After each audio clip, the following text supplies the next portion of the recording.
Hello കൂട്ടുകാരെ, ഇതാ 21 നാഗങ്ങളാണ് കേട്ടോ ഇവിടെ വെച്ചിട്ടുള്ളത്. കണ്ടില്ലേ, ഇവിടെയാണ് ഇന്ന് പാട്ടുണ്ടായിരുന്നത്.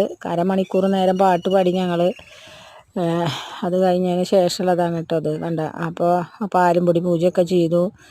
അങ്ങനെ പിന്നെ എന്താ പറയുക, പാലൊക്കെ നിവേദിച്ചു. പിന്നെ പാലും പൊടി പ്രസാദമൊക്കെ ആക്കി അതൊക്കെ കഴുകി കളഞ്ഞതിന് ശേഷം മഞ്ഞപ്പൊടി തുളിച്ച് മാല ചാർത്തിയതാട്ടോ. 21 സർപ്പങ്ങൾക്കും മാലയൊക്കെ ചാർത്തിയിട്ടുണ്ട് ഇവിടെ.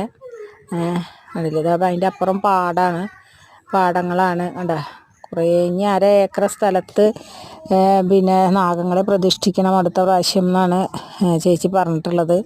അപ്പോൾ അത് എന്താ പറയുക, അത് അപ്പുറ ഭാഗത്താണ് കേട്ടോ. ഇവിടെ കുറേ ആൾക്കാരുണ്ട്, ഇതാക്കാനും കൃഷി ചെയ്യാനും എല്ലാത്തിനും കുറേ ആൾക്കാരുണ്ട് കേട്ടോ. അത് ഇതാ കണ്ടില്ലേ, കുറേ ആൾക്കാരുണ്ട്. പിന്നെ എന്താ പറയുക, ആ ഭാഗത്താ ടാർപ്പായിലാണ് കേട്ടോ. അവിടെ പുല്ലായിട്ടിട്ടാണ് ഞങ്ങൾ ഇരുന്നത്. പിന്നെ ഈ ഭാഗം ഫുള്ള് കാട് പോലെ അത്രയും സാധനങ്ങളൊക്കെ പിടിപ്പിച്ചുണ്ടാക്കിയാണ്. പയറ്, വെണ്ട, വഴുതന, പിന്നെ നെൽകൃഷി, പേര, ഇല്ലാത്ത സാധനങ്ങളൊന്നുമില്ല. അങ്ങനെയാണ് ഇവിടെ, അത്രയ്ക്കും സാധനങ്ങളുണ്ട്.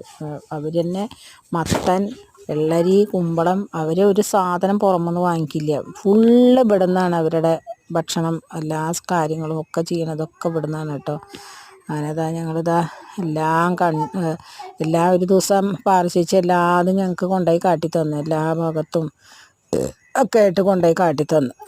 അങ്ങനെയാണ് ഇവിടുത്തെ കാര്യങ്ങൾ. ഇനിയിപ്പുറം 1/2 ഏക്കർ സ്ഥലത്തും കൂടിയും ചെയ്യണം എന്നാണ് പറഞ്ഞിരിക്കുന്നത് അടുത്ത പ്രാവശ്യം. അതാണ് ഞങ്ങൾ നടക്കണ വഴിയാണ് കേട്ടോ അത്. ഇവിടെ ഞങ്ങൾ ചതുപ്പ് പോലത്തെ നിലാവ് കാരണം കൊണ്ടേ ഇതിട്ടിക്കുക.